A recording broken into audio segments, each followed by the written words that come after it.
Nepotisme. Setiap perbuatan penyelenggara negara secara melawan hukum yang menguntungkan kepentingan keluarganya atau kroninya di atas kepentingan masyarakat bangsa. Maaf, keterkaitan kami melaporkan ini ada dugaan, kita mengetahui adanya beberapa gugatan yang sehubungan dengan masalah usia untuk jadi capres atau cawapres. Ya, di situ kita melihat bahwa kedudukan ketua MK sekaligus juga sebagai ketua majelis hakim. Kita melihat dulu ya. Kemudian ada permohonan yang berkaitan, di mana juga presiden di dalam setiap ada permohonan ini presiden dipanggil dan juga DPR, karena ini berkaitan dengan undang-undang. Jadi mereka hadir.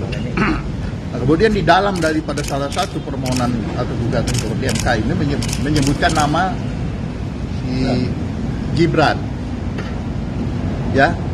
Kemudian ada juga gugatan yang dilakukan ketua PSI. Dalam hal ini kita mengetahui bahwa Kaisang juga jadi ketua PSI.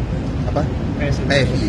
Nah, kaitannya bahwa presiden dengan Anwar itu ipar. Kita tahu ya, karena dia kawin ketua MK menikah dengan adiknya presiden, yaitu Jokowi. Nah, kemudian Gibran anaknya, berarti dengan ketua MK hubungannya sebagai paman dengan ponakan.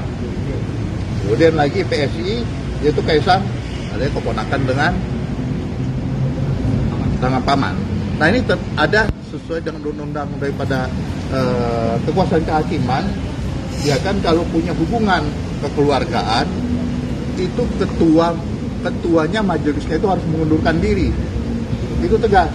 Tapi kenapa ketua MK membiarkan dirinya tetap menjadi ketua majelis hakim? Nah, ini ada terkaitan kedudukan daripada Presiden Jokowi itu sebagai salah satu pihak juga yang harus hadir di dalam persidangan ini. Kenapa tidak mengundurkan diri? Nah, sebagai seorang ketua MK, masa tidak tahu undang-undang daripada kekuasaan kehakiman? Harusnya dengan tegas dari awal, saya tidak berhak. Karena berbenturan kepentingan. Senyatanya kan tidak. Diam-diam saja.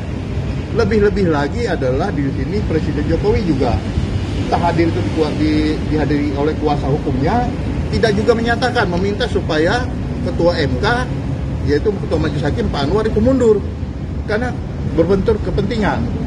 Nah, ini kami lihat seolah-olah ada unsur kesengajaan yang dibiarkan dalam penanganan perkara ini. Nah, itu yang kami lihat adalah dugaan kolusi nepotismenya antara ketua MK sebagai ketua majelis hakim dengan Presiden Jokowi, dengan keponakannya Gibran, juga keponakannya Kaisang. Itu intinya.